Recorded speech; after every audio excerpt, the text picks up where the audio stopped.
गुरु ब्रह्मा गुरु विष्णु गुरुदेव महेश्वरा गुरु साक्षात् परब्रह्मा तस्मै गुरुवे नमः।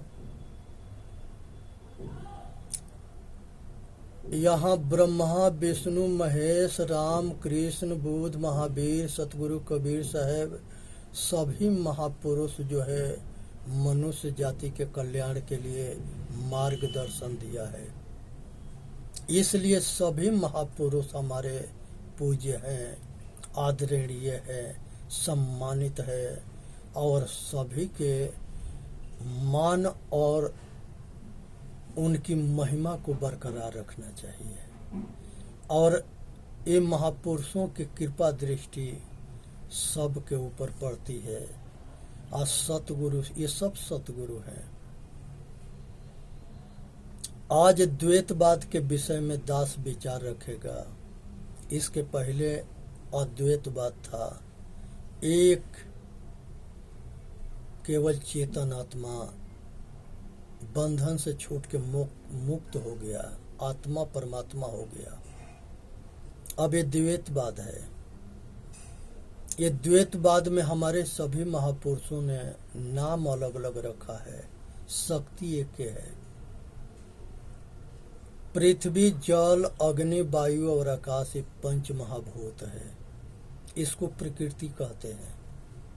ये पांचों जड़ है, इसके पास ज्ञान न है।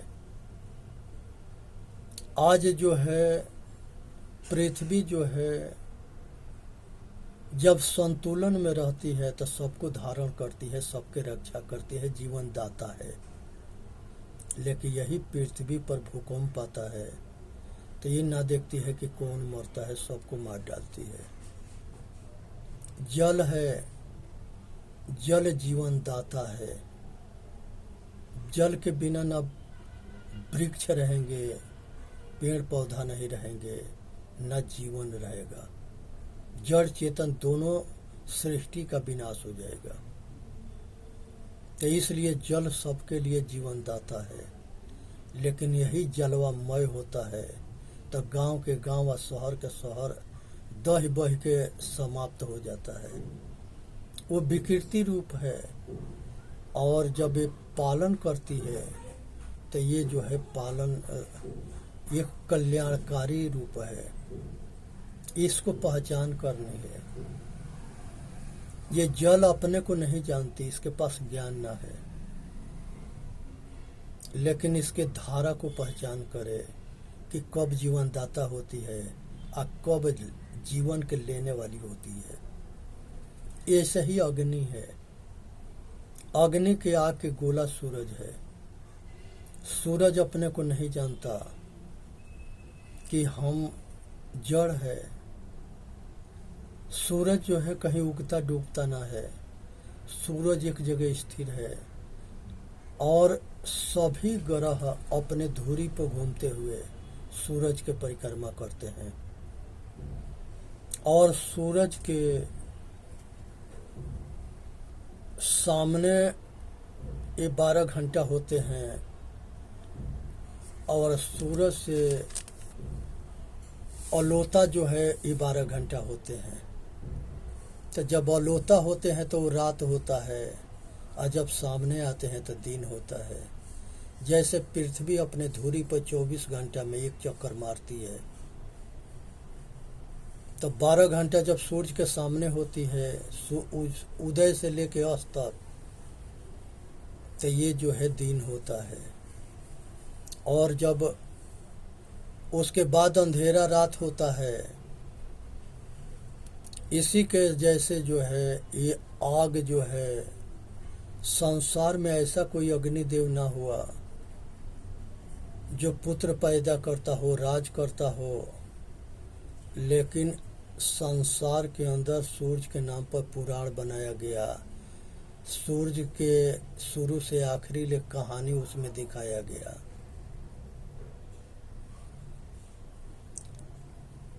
और उसको आकाश वाला सूर्य से जोड़ा गया। जैसे 7 दिन के 7 ऋषि बना करके आकाश के ऋषियों ताराएं से जोड़ दिया गया कि उनके नाम हमेशा अमर रहेगा। सप्त ऋषि को जोड़ा गया आकाश से, ध्रुव तारा के जोड़ा गया, इस तरह से त्रिशंकु को जोड़ा गया, इस तरह से ये तारा से जोड़ा गया। लेकिन वास्तव में ये 9 ग्रह जो है ये जड़ है, इसके पास ज्ञान न है। लेकिन ये 9 ग्रह देवता जो है इंद्र के संगे लड़ाई करते हैं, मारपीट करते हैं। सब जो है देवता दल अलग होता है, राक्षस दल अलग होता है। ये दोनों हरदम आपस में लड़ते मरते रहते हैं। ये दोनों के लड़ने मरने के मतलब होता है कि ये दोनों के पास ज्ञान नहीं था, क्योंकि ज्ञान के पहचान ही है कि लड़ाई समाप्त हो जाना। मनुष्य के हृदय जो है कुरुक्षेत्र धर्म क्षेत्र है, इसमें हमेशा युद्ध चलता रहता है। देवासुर संग्राम और आसुरीसुर संग्राम, इसी लड़ाई को बाहर दिखाया गया है। पांडव और कौरव के रूप में महाभारत में दिखाया गया है। राम रावण के रूप में लंकागढ़ के लड़ाई में दिखाया गया है। परशुराम और सहस्त्राबाहु के युद्ध में वहाँ पर दिखाया गया है। संसार के सारी लड़ाई के ये प्रतीक बनाया गया है। आए सबके हृदय में डेली ये युद्ध होता रहता है। अगर सतोगुण बलवान होता है तो पुण्य कर्म कराता है, तमोगुण अगर बलवान होता है तो पाप कर्म कराता है, और निष्काम कर्म अगर मजबूत होता है तो वो साधना करा के जन्म मरण के चक्कर से छुड़ाता है। आज जरूरत है कि पृथ्वी जल अग्नि और चौथा वायु है। वायु जो है पवन देवता कहा गया है। अब पवन जो है हनुमान के पिता भी दिखाया गया है। हनुमान जी के पिता केसरी भी दिखाया गया है। शंकर सुमन केसरी नंदन और शंकर जी भी उनके पिता हैं। ये तीनों जो है पुत्र के रूप में हनुमान जी को ये तीनों पिता के रूप में दिखाया गया है। पवन देव और शंकर जी ये दोनों गुरु थे जो सूर्य के ये जो है हनुमान जी के ज्ञान दिए थे। केसरी पिता है, अंजनी से केसरी के संबंध हुआ है जिससे हनुमान पैदा हुए थे। इन्होंने जो है बाल सुग्रीव के आश्रम, ये महामंत्री थे। इसके बाद आकाश आता है। आकाश जो है इसमें खाली जगह है जहाँ इसके बीच में सब क्रिया होता है। पृथ्वी आकाश के बीच में सृष्टि प्रलय दोनों होता है, इसलिए आकाश को तत्व के अंदर गिन लिया जाता है। लेकिन गुण धर्म वाला जो तत्व है वो 4 ही है। पृथ्वी जल अग्नि वायु और आकाश, ये 4 है। पृथ्वी जल अग्नि वायु। आकाश में क्रिया होने की वजह से इसको भी गिन लिया जाता है, लेकिन आकाश में कोई क्रिया ना है। सूर्य है ये, और तारा है और चांद है। तो ये 8 हो गए। ये 8 के पास ज्ञान ना है।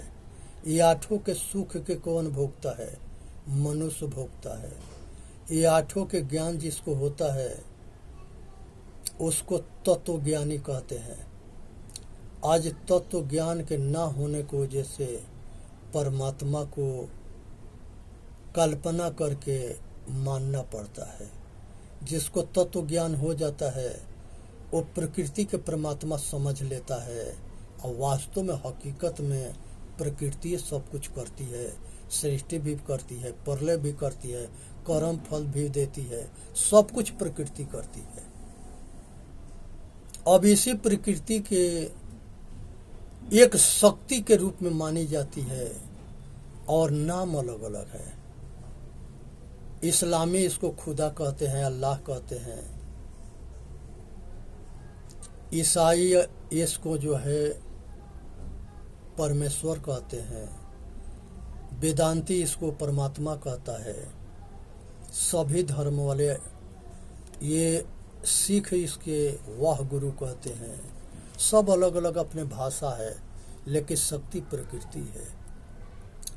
लेकिन मानते सारे हैं, समझते अभी पूरा ना है, तत्व ज्ञान ना है, केवल माना मनोबल बात है। ये जड़ है, अज्ञान है, और ये प्रलय भी करती है। तो ये तत्व ज्ञान होना जरूरी है। इसी तरह से आँख है, कान है, नाक है, जीभ है, त्वचा है, मन, बुद्धि, चित्त, अहंकार है।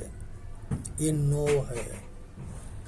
5 ज्ञान इंद्रिया को जानने के लिए 5 विषय है। शब्द है, शब्द, स्पर्श, रूप, रस, गंध, 5 विषय है। आँख से रूप के ज्ञान होता है, कान से शब्द के ज्ञान होता है, नाक से गंध के ज्ञान होता है, जीभ से रस के ज्ञान होता है, चमड़ी से स्पर्श के ज्ञान होता है। मन जो है संकल्प विकल्प को जानता है। बुद्धि जो है सत असत के निर्णय करती है।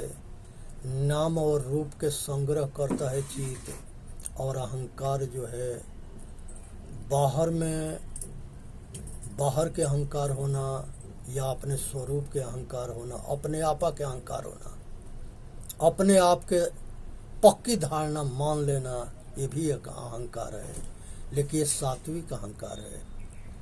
और वो सब जो है, जो संसार के आया गया छूटा, तो ये जो है नकली अहंकार है। तो संसार में हम यही 5 ज्ञान इंद्रिया है या 5 विषय है। छठा ना कोई ज्ञान इंद्रिया है, न छठा कोई विषय है। ये सब को जानने के लिए मात्र जो है छठा जो है मन है। जो मन ये 5 ज्ञान इंद्रिया के अपने ये जो है सबको जो है सबके जो है दौड़ाता है, सब इंद्रियों के दौड़ाता है। और मन भी दौड़ता है। ये वायु से तेज चलता है, बड़ा तीव्र गति से चलता है। तो आज जो है 5 विषय के, 5 ज्ञान इंद्रिय के या चतुष्ट अंतकरण के, मन बुद्धि चित्त अहंकार के, इन 9 को संभाल लेना, समझ लेना, ये जो है प्रकृति के ज्ञान है। लेकिन जिससे 9 काम करते हैं, वो सब के संचालन जो है चेतन आत्मा सबके सत्ता प्रदान करता है। ये शरीर एक रथ है, मन बागडोर है, बुद्धि सारथी है, और 10 इंद्रिय घोड़ा है। 10 इंद्रिय घोड़ा है, मन बागडोर है, बुद्धि सारथी है, और चेतन आत्मा ये रथ पर सवार है। अगर बुद्धि ठीक रहा तो ये इंद्रिय रूपी घोड़ा को बुद्धि सही सलामत लेके जाएगा और ये संसार सागर से पार करा देगा। लेकिन बुद्धि संतुलन में रहेगी तब। अगर विकृति बुद्धि होती है, तमोगुणी बुद्धि होती है, तो ये कहीं जो है गाड़ी की एक्सीडेंट करा देगा। एक्सीडेंट के मतलब कि पतन करा देना, विषय वासना में डुबा देना, अपने आप के भुलवा देना। और आसक्ति में जगह शराबी जो है शराब पी करके जब पगलाता है तो वो अपने ही परिवार वालन के नहीं पहचानता है। वो होश हवास खो देता है, उसको पता न लगता है कि क्या बोलता है, क्या कहता है, क्या करता है। घर के खाने के रोटी के पैसा ना रहेगा, औरतन के मार पीट करके सब पैसा छीन के लेके दारू पी जाएगा। माता बहन बेटी के गहना गुड़िया छीन के मार के पीट के लेके दारू पी जाएगा। वो बेहोश है, होश हवास में ना है। इस नशा एक ऐसा दरिंदा है कि मनुष्य जन्म के बहुत ही नशा में डूब के मर गए, पते न लगा। बहुत बड़े बड़े रईस डूब के मर गए जिनके अपार दौलत था और सब कुछ अपार था। तो इसलिए ये नशा के गड्ढा में डूब के मरना और विषय के वासना के तालाब में डूब के मरना, कामना वासना राग द्वेष के समुद्र में डूब के मरना, ये शरीर के पतन करना है, जिंदगी के नाश करना है। अपने आप के जो है, अगर पानी को नीचे से ऊपर चढ़ाना पड़ता है तो जुक्ति लगाना पड़ता है, लेकिन वही पानी के अगर हम जहे छोड़ देंगे तो जहाँ गड्ढा होगा वो अपने आप चला जाएगा। इसलिए अब समझने की विषय है और विचार करने की विषय है कि हम ऐसा कोई काम ना करें जिसके वजह से मनुष्य के पतन हो और जिंदगी जो है नरकीय हो। आज ज़रूरत है कि हर आदमी उठे, जगे और अपना कल्याण करे। इसी में मनुष्य के हित होता है। यहाँ पर जो है मनुष्य अपने भाग्य के विधाता स्वयं है। मनुष्य ये प्रकृति जो है ना काहू के सुख दुख दाता, अनिज कीर्त कर्म भोग सुन भ्राता। इस संसार में कोई किसी के सुख दुख देने वाला ना है। ये प्रकृति कर्म के अनुसार से कर्म फल भोग देती है जो सबके भोगना पड़ता है। इसको समझ करके ऐसे बचना है। इसी में मानव जाति के हित है। समझना है, विचार करना है, अपना कल्याण करना है। संसार के अंदर मनुष्य जो है राम कृष्ण से को बड़ा उनहु तो गुरु कीन, अतीन लोक के वेदनी गुरु आगे आधीन। संसार में जितने भगवान हुए सभी आकर के ये दुनिया में अपने से श्रेष्ठ महापुरुष से ज्ञान लिए हैं और बिना ज्ञान लिए किसी के कल्याण ना है। साहेब कहते हैं कि बोल छूटे अपना, कीरे छोड़ावे पी।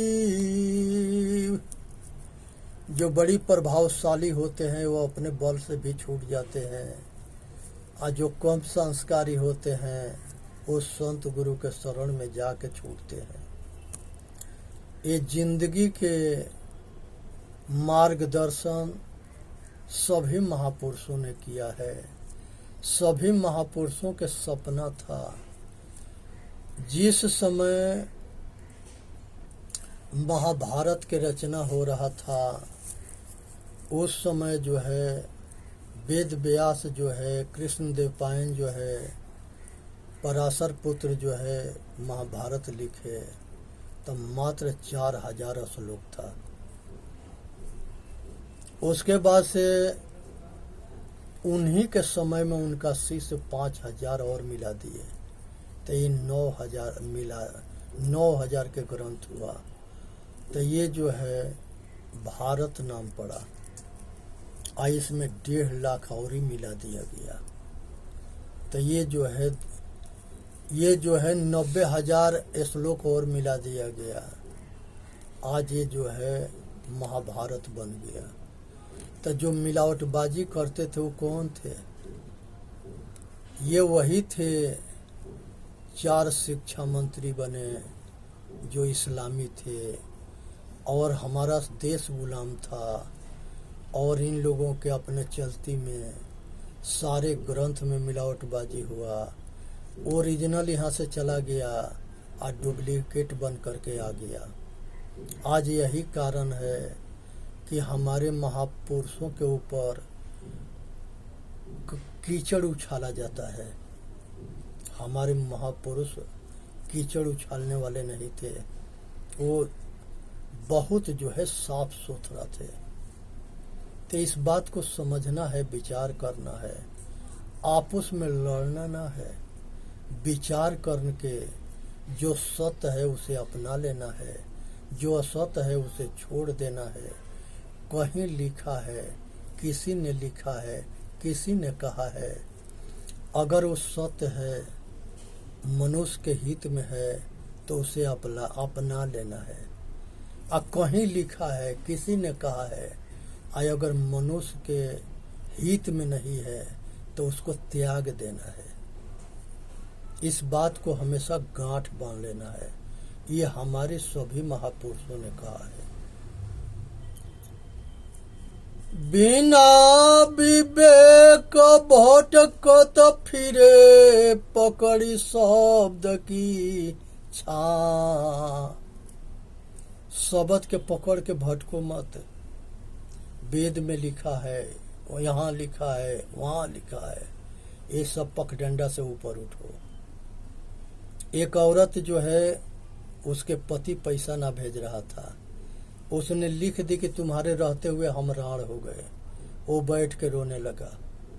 उसको बहुत लोग समझाए कि भाई तुम्हारे रहते हुए तुम्हारी पत्नी राड़ नहीं हो सकती। वो कहा कि ना मानोगे तो देखो लिखा है। वो जो लिखा पत्र था वो दिखाता था, जिंगा वेद के, कुरान के, बाइबिल के दिखाते हैं, यहाँ लिखा है, वहाँ लिखा है। बात समझेंगे नहीं, भटकेंगे, अटकेंगे, संदेह में दौड़ेंगे।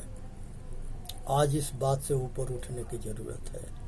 जब बात समझ में आ जाएगा तो झगड़ा समाप्त हो जाएगा। घड़ा में पानी तब तक छलकता है जब घड़ा भरा ना होता है।